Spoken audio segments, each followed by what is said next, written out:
Boa tarde! Começa agora o Conexões dessa terça-feira, 30 de julho. Hoje nós vamos falar sobre o Dia Nacional de Conscientização sobre o Vitiligo e também sobre o Centro Audiovisual, que está ligado ao Museu dos Povos Indígenas e que foi inaugurado aqui em Goiânia. Vem com a gente, o programa já está no ar.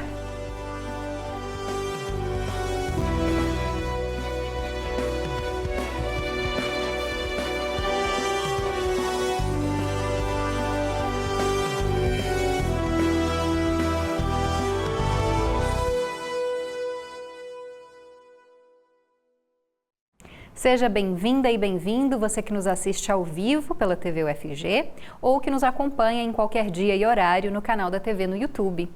Eu sou a Camila Maia, uma mulher cis de pele clara, tenho cabelos escuros, longos e abaixo dos ombros, olhos também escuros. E ao meu lado esquerdo está o professor Diego Barbosa, que faz a interpretação para Libras no programa de hoje, aqui no estúdio. Ele se descreve como um homem de pele clara, com cabelos e olhos castanhos e barba cheia. Nós dois estamos de pé no estúdio. Atrás de nós está o cenário do Conexões, em tons de azul claro, cinza e vermelho. E entre nós dois há uma tela, bem no centro, com o nome e a logo do programa. Bom, e vamos começar com o nosso giro de notícias, que traz atualizações sobre as eleições na Venezuela. Ontem, o governo venezuelano exigiu a retirada do corpo diplomático da Argentina, Chile, Costa Rica, Peru, Panamá, República Dominicana e Uruguai. O país ordenou também a volta dos representantes venezuelanos destes 7 países latino-americanos que eu citei agora.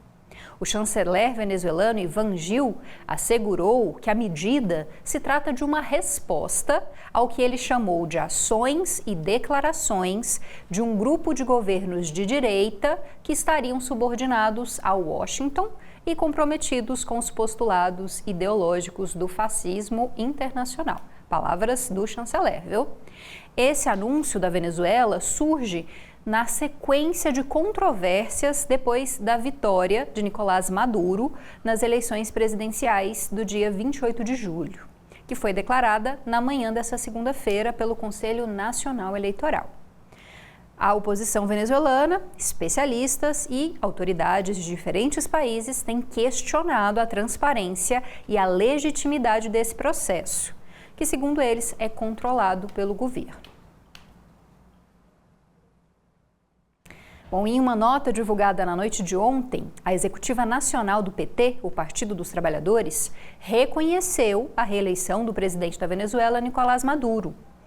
O presidente brasileiro, Luiz Inácio Lula da Silva, e fundador, principal nome do PT, ainda não comentou o tema publicamente. Em nota, o governo federal saudou a ocorrência das eleições, mas cobrou maior transparência nos dados e não reconheceu explicitamente o resultado. E agora, falando sobre o cenário nacional. Empregadores que forem responsabilizados por trabalho escravo terão que pagar uma indenização de, no mínimo, 20 salários mínimos para cada vítima, além de desembolsar 2% do próprio faturamento bruto em programas de assistência aos trabalhadores resgatados ou vulneráveis, e também monitorar a cadeia de fornecedores. Isso se eles quiserem sair da chamada lista suja do trabalho escravo, um cadastro de infratores que é mantido pelo governo federal e que é atualizado sempre. Essas regras estão numa portaria interministerial, que foi publicada pelo Ministério do Trabalho e Emprego e pelo Ministério dos Direitos Humanos e da Cidadania. Essa portaria atualiza o cadastro de empregadores, pessoas físicas e jurídicas flagradas com mão de obra análoga à escravidão. Essa lista foi criada em 2003 e é atualizada semestralmente pelo governo federal. Os nomes são incluídos nela depois que os autuados exercem o direito de defesa em 2 instâncias na esfera administrativa. E lá permanecem, os empregadores permanecem nessa lista por 2 anos. Bom, e a publicação de artigos científicos no Brasil caiu 7% em 2023, na comparação com o ano anterior, segundo um relatório da editora Elsevier, da agência de notícias Bore, que foi divulgado hoje, no dia da abertura da 5ª Conferência Nacional de Ciência, Tecnologia e Inovação, que ocorre em Brasília. Esta é a segunda queda consecutiva da produção científica brasileira. De 2021 a 2022, a redução foi maior e atingiu 8%. Com esse novo resultado do ano passado, o número de artigos publicados fica próximo ao patamar atingido em 2019, antes da pandemia de Covid-19. Em 2 anos, o número de publicações passou de 80 mil artigos para menos de 69 mil. Esses dados são apurados desde 1996, quando começou a série histórica. E antes dessa queda de agora, a produção científica brasileira tinha mantido o crescimento constante durante 25 anos.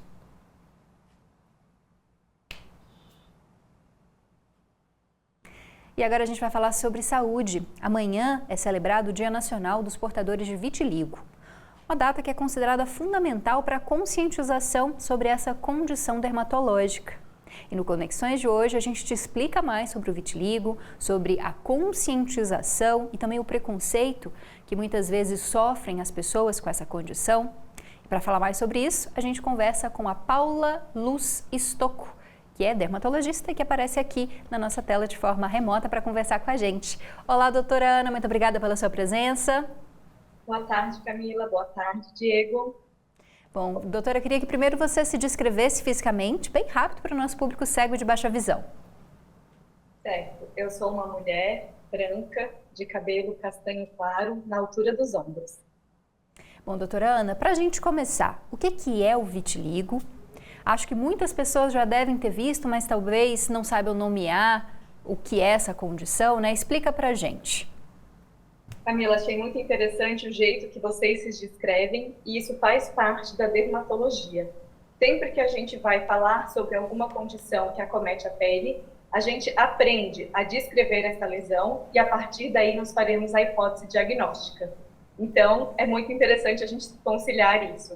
Então, nós, dermatologistas, aprendemos a descrever o vitiligo como manchas, usamos o termo mácula para isso, que são acrômicas ou hipocrômicas, ou seja, brancas, que podem acometer tanto a pele e as mucosas. Essas lesões, elas podem ser de diversas formas, elas podem ser manchinhas em formato de moeda ou lineares, acometer pequenas partes do corpo, menos de 10%, que a gente vai falar com um vitiligo mais focal, ou ele pode ser difuso, acometendo toda a área do corpo.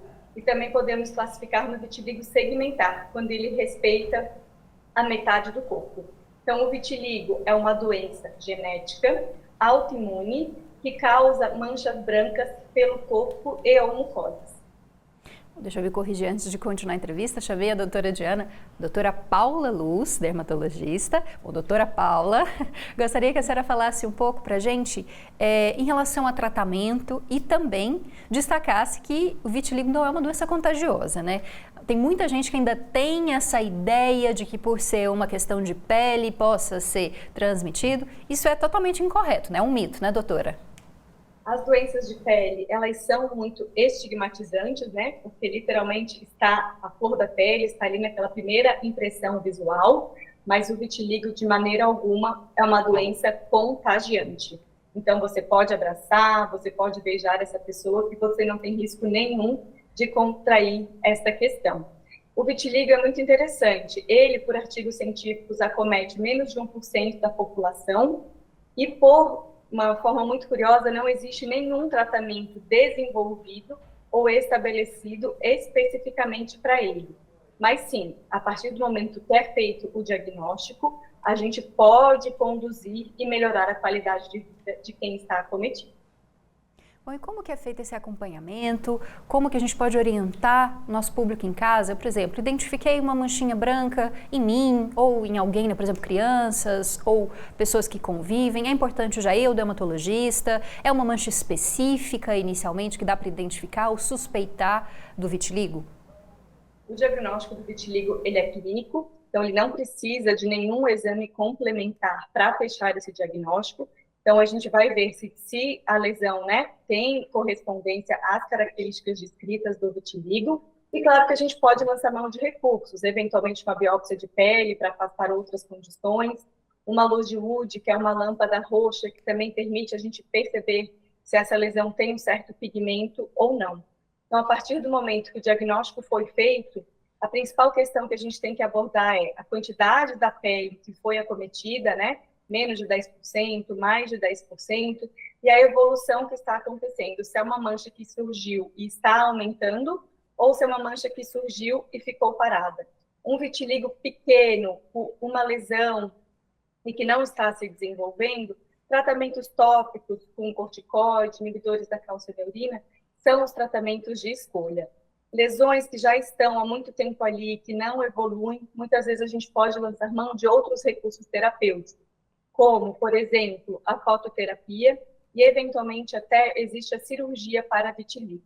Então, o diagnóstico precoce e o acompanhamento regular para a gente conseguir classificar esse vitiligo, se ele está ou não evoluindo, é a melhor forma de acompanhar esses pacientes. Para a gente terminar, doutora, qual que é a importância da gente celebrar essa data, dia 1º de agosto, né? Dia 31 de julho, já estou confundindo a data. Dia 31 de julho, que é o Dia Nacional dos Portadores de Vitiligo. Qual que é a importância da gente ter essa data no nosso calendário, da gente falar sobre preconceito, falar sobre conscientização sobre a doença? Então, acredito que a melhor forma de a gente educar a população é dizer que, de maneira alguma, é uma doença contagiante, reforçar que ela tem tratamento, que questões psicológicas estão envolvidas e que o principal é a gente dar suporte para acolher. Tá certo. A gente conversou, então, com a Paula Luz, dermatologista, que falou para a gente sobre o vitiligo e deu essas orientações tão importantes para a gente nesse dia. Muito obrigada, doutora. Boa tarde para você. Igualmente. Boa tarde. Bem, a gente vai para um rápido intervalo e daqui a pouco voltamos com mais informações aqui no Conexões. A gente fala sobre a inserção de pessoas com deficiência no mercado de trabalho e também sobre a inauguração de um centro audiovisual que é ligado ao Museu dos Povos Indígenas.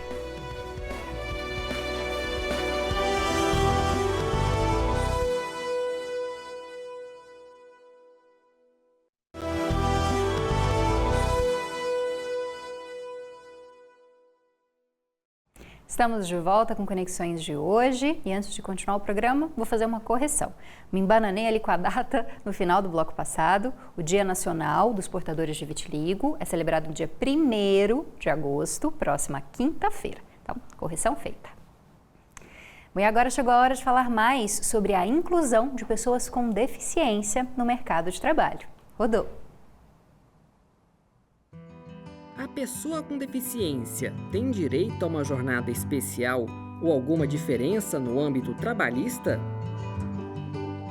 Hoje nós temos legislação federal, estadual e municipais, né, em vários dos nossos estados e municípios, e a nível federal, que dá direito à pessoa com deficiência a reduzir sua carga horária em até 50%. Né? Não só a pessoa com deficiência, mas a pessoa que seja responsável pela pessoa com deficiência. Né? Muitas vezes, né, os pais ou outra pessoa que seja responsável por alguma pessoa com deficiência também pode requerer esse benefício. Na iniciativa privada, nós ainda não temos essa obrigação legal, mas existe já um movimento através de sindicatos e aí de acordos e convenções coletivas que estão começando também a deferir esse benefício também na iniciativa privada.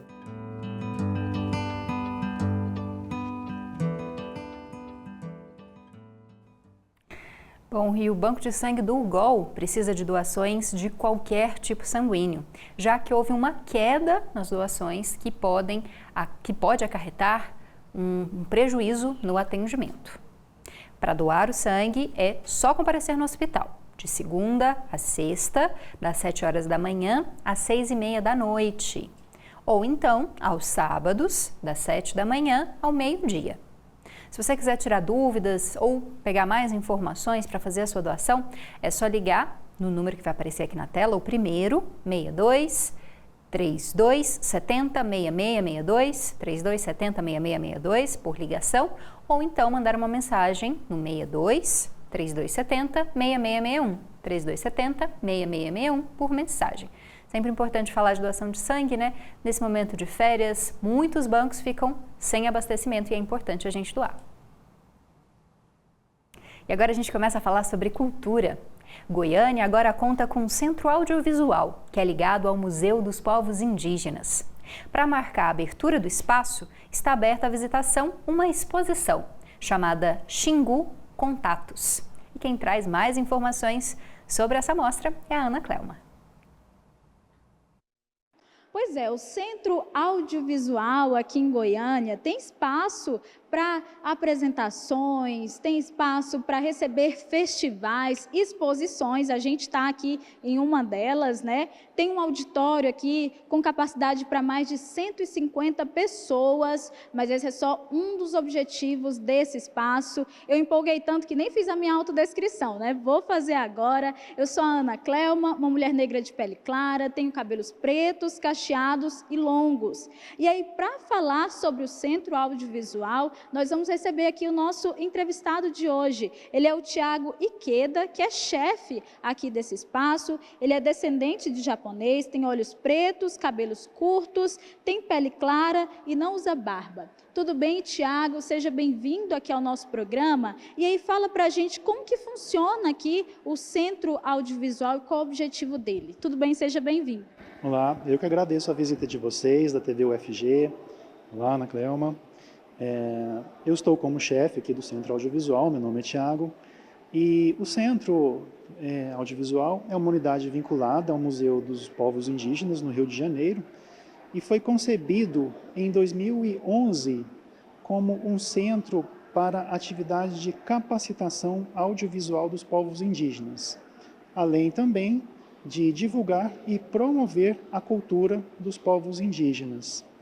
O centro, hoje, ele conta com o próprio centro de exposição, com cerca de 450 metros úteis, o auditório, com capacidade total para 153 pessoas, além de um estúdio audiovisual, todo equipado já para o atendimento dessa nossa finalidade, como eu já disse, a capacitação audiovisual dos povos indígenas. E aqui também vai ter espaço para formação, né? Como que vai funcionar isso? O que está sendo preparado aqui para receber e para ofertar para as pessoas, principalmente, claro, os povos indígenas? Nós estamos fazendo parcerias com entidades, uma delas é a UEG, através da Faculdade de Cinema, já estamos em fase final dessa parceria, e eles vão ministrar oficinas, seja de oficinas eles chamam de celumetragem, que é a gravação por celular, oficinas de formação de comunicadores e também um curso mais específico, que é a formação de cineastas. Essas oficinas serão prioritariamente dedicadas aos representantes de povos indígenas. Perfeito, Thiago. Muito obrigada por participar aqui com a gente. Agora eu vou chamar aqui a Silvia Matos. Pode vir aqui, Silvia, porque ela vai falar sobre a exposição que está acontecendo aqui, que é a exposição Xingu Contatos, que vai até o dia 13 de outubro, tá? Já deixa anotado aí na agenda. A visitação é totalmente gratuita. Conta pra gente, Silvia, qual que é a proposta dessa exposição aqui? Tudo bem? Seja bem-vinda à TV UFG. Obrigada. Bom, basicamente a proposta da exposição é trazer os olhares indígenas sobre as suas imagens. Porque o que acontece, né? Ao longo da história, a gente vê, né, que as primeiras imagens indígenas foram registradas por outros atores, né? Por antropólogos, por jornalistas, indigenistas, pesquisadores. E aqui as imagens, eles trazem, né, suas imagens retratadas por eles próprios e as imagens desses outros requalificadas. De que maneira ocorre essa requalificação? Através da nomeação dessas imagens, né, que foram trazidas por outros de uma maneira muito genérica. Então, quando você vê essas imagens mais antigas, né, você vai ver, era muito comum que elas fossem mostradas de uma forma assim, um índio xinguano segurando o seu filho. Bom, aí eles já trazem uma outra proposta, né? Porque não é um índio xinguano, ele é um índio que é pai de alguém segurando outro alguém. Então, assim, eles requalificam essas imagens, que são imagens antigas, e ao mesmo tempo eles trazem imagens novas. Então, você vai ver também muitas imagens que foram fotografadas por outros indígenas. Então, é basicamente essa mescla, né, entre aquilo que é antigo, requalificado, que foi feito por outros, e aquilo que é novo, feito por eles atualmente. Dessa forma, né, eles mostram os seus olhares sobre aquilo que é produzido, né, sobre eles próprios. Perfeito, Silvia. Muito obrigada, tá, por participar aqui com a gente. Olha só, a visitação está aberta aqui até o dia 13 de outubro, tá bom? Entrada totalmente gratuita. O endereço aqui fica na Alameda Leopoldo de Bulhões, quadra 13, lotes 1 a 4, no setor Pedro Ludovico, tá? É só vir para cá, Centro Audiovisual. E eu volto com vocês aí no estúdio. Oi, tá vendo que apareceu aqui na tela um horário de funcionamento? É exatamente do Centro Audiovisual. Ele funciona de terça a sexta, das 10 da manhã às 6 da noite. E também nos sábados e domingos, das 10 da manhã às 4 da tarde. Então você tem a semana toda para visitar essa exposição que está em cartaz lá e que mostra essas diferentes representações dos indígenas brasileiros. E ainda sobre cultura, os alunos do Basileu França, aqui de Goiás, vão representar o Brasil na competição mundial de hip hop. Essa competição conta com mais de 55 países e será realizada de 3 a 10 de agosto nos Estados Unidos. O hip hop do Basileu França tem uma tradição de mais de 20 anos. E essa instituição é reconhecida por exportar talentos da dança para o mundo inteiro. E claro, a participação nesse festival é uma chance de fortalecer ainda mais a presença do Basileu França no cenário internacional. Bom, com uma história de sucesso que inclui vitórias no Prix de Lausanne, na Suíça, conhecido como Oscar do balé, essa escola também aposta nos talentos dos alunos para brilhar no Mundial de Hip Hop.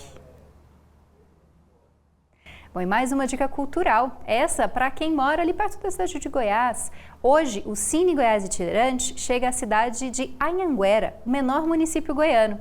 Ele recebe a iniciativa até a próxima quinta-feira, com sessões que acontecem, no Clube Municipal Recreativo lá da cidade de Anhanguera. As exibições são sempre às 7 horas da noite. E a população vai ter acesso ao Cine Pipoca Clássicos Itinerantes, que exibe um longa-metragem todas as noites com entrada gratuita. O filme e a classificação indicativa ficam disponíveis ao público no local da sessão. E a maioria desses filmes que vão ser exibidos participaram do FICA, Festival Internacional de Cinema e Vídeo Ambiental. Bom, eu vou me despedindo, eu e o professor Diego. Muito obrigada pela sua companhia, pela sua audiência. Amanhã tem mais conexões. Tchau, tchau!